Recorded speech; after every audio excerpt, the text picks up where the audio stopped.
జగన్ గారి ప్రభుత్వంలో బాగుందా? మీకు కూటమి ప్రభుత్వంలో బాగుందా మీ టాపీ పని?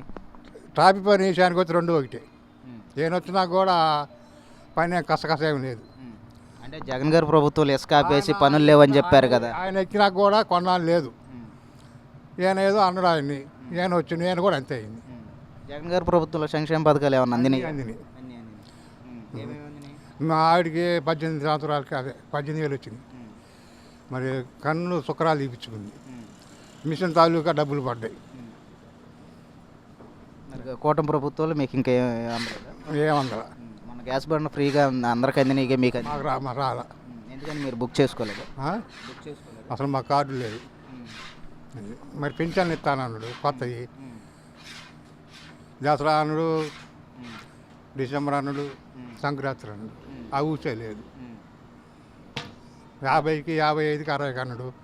నాకు 61. హ్మ్. ఆ గొడవ లేదు. మరి మీకు ఎలా అనిపిస్తుంది ఇప్పుడు? వైసీపీ ప్రభుత్వం బాగుంది అనిపిస్తుందా, కూటమి ప్రభుత్వం బాగుంది? బాగుంది. ఏది వైసీపీ ప్రభుత్వమే బాగుంది. అక్కడికి అన్ని నాకు అందాల్సినవి అందిని, మిగతా వాళ్ళకి అందరికి అందిని, న్యాయంగా అందరికి అందిని. మరి అన్ని సంక్షేమ పథకాలు ప్రవేశపెట్టినప్పుడు మరి ఎందుకని జగన్ గారు ఓడిపోవడం గల కారణం ఏంది? అవును, సూపర్ 6 ఆశ పెట్టావు, ఆశకు మోసపోయావు. అవును, ఇప్పుడు జగన్ అప్పులు చేశాడు, తీసుకొచ్చి ప్రజలకు పెట్టాడు. నువ్వు అది తెలుసుకున్నావు. తెలుసుకొని నేను హామీలు ఇచ్చావు, మరి ఎట్లా నెరవేరుస్తూ? అంటే జగన్ గారు అప్పులు చేసినా సరే సంక్షేమ పథకాలు ఇచ్చాయని తెలిసి కూడా మళ్ళీ నువ్వు హామీలు ఇచ్చి అమలు చేయలేకపోతున్నావు ఏందని? అన్ని అప్పులు చేశావు, ఇది చేసావు అన్నావు. తెలిసి కూడా మళ్ళీ నువ్వు ఎలక్షన్లో వాగ్దానం ఇచ్చావు. మరి అది నువ్వు నెరవేర్చాలిగా. ఇప్పుడు నేనేం చేయలేను అంటున్నావు. మరి ఏం దానికి కారణం? ఏమంటారు దానికి కారణం ఏమంటారు? మరి మీరే చెప్పాలి. అది మోసం చేయటమా? అంతేగా మరి. మోసం చేయటం అంటారా? మోసం చేయటమే. ఇప్పుడు చేతులు ఎత్తావు. ఏది అడిగినా టైం ఉంది అంటున్నావు. 8 నెలలు దాటిపోయింది. ఆశ అనేది. అంటే రాష్ట్రంలో ఉన్న ఇండస్ట్రీలను కూడా పంపించేసి సర్వనాశనం చేసేసి జగన్ గారు అప్పుల పాలు చేసేసారు. ఇప్పుడు టైం పట్టింది, కొంత టైం పట్టి నేను ఇస్తాను సంక్షేమ పథకాలు అనేవి ఇస్తాను, సూపర్ 6 ఇస్తాను అని చెప్పి మాట్లాడుతున్నావు. నువ్వు ఇచ్చిన నమ్మకం ఏది? ఏది అడిగినా టైం ఉంది అంటున్నావు. మరి నాకు ఆరోగ్యం బాగాలేదు చెప్పేది. పింఛన్ వస్తుంది, 4,000 వస్తుంది, ఆశపడ్డా అని నేను జూన్లో ఎక్కిండు. 4,000 ఇస్తున్నారు, అందుతుంది. నాకు కొత్తవి రాలేదు, కొత్త వాటికి ఆశపడుతుంది. ఆరోగ్యం బాగాలేకపోతే కొత్తది ఏమన్నా 4 నెలలు రాత్రి వస్తుందని ఆశపడ్డా. దసరా అన్నావు, దీపావళి అన్నావు, డిసెంబర్ అన్నావు, సంక్రాంతి అన్నావు, పోయింది. ఇంకా ఆశ వదులుకున్నావు. లేదా ఆయన ఎక్కిన కానీ నా పింఛన్ ఇప్పుడు వచ్చేది ఇంక లేదుగా. ఆ ఊసే లేదా?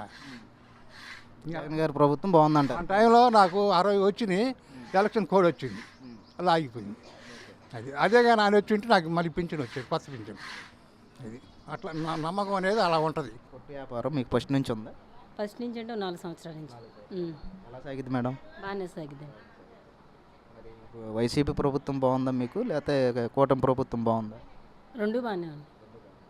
వైసీపీ ప్రభుత్వంలో మీరు సరుకులు తెచ్చుకోవడానికి ట్రావెల్ ఛార్జీలు కానీ అవి కానీ ఇవి కానీ పెరిగినాయా, లేకపోతే ఈ కూటమి ప్రభుత్వంలో పెరిగినాయా అని? ఒకలాగే ఉన్నాయి కదండి, రెండు ఒకలాగే ఉన్నాయి. సంక్షేమ పథకాలు జగన్ ప్రభుత్వంలో అందినాయా మీకు? అందినాయండి. ఏమందినాయి మేడం? అంటే మా పిల్లలకి అదే అమ్మఒడి, మళ్ళీ కాలేజీ ఫ్రీ రిమేజ్మెంట్, అవి అన్నీ అందినాయి. మరి కూటమి ప్రభుత్వంలో ఇంకేం అమలు కాలేదని మీరు? ఇంకా ఏం పెట్టలేదు కదా, గ్యాస్ ఒకటే కదా పెట్టారు, అవి పడ్డాయి కదా. గ్యాస్ వచ్చినాయండి? వచ్చింది. దీనికి మీరు రెండు ఒకటి కాకుండా మరి మీకు సంక్షేమ పథకాలు అందినాయి కదా, అది బెస్ట్ అంటారా, లేకపోతే కూటమి ప్రభుత్వం బాగుందని అని అనుకుంటున్నాను? అంటే పథకాలు అంటే వస్తూ ఉంటే పోతూ ఉంటాయి, అలా కాకుండా ఇదైతే బాగుంటుంది కదా, అంటే డెవలప్ చేస్తున్నారు. కూటమి ప్రభుత్వమే బాగుందంటారు.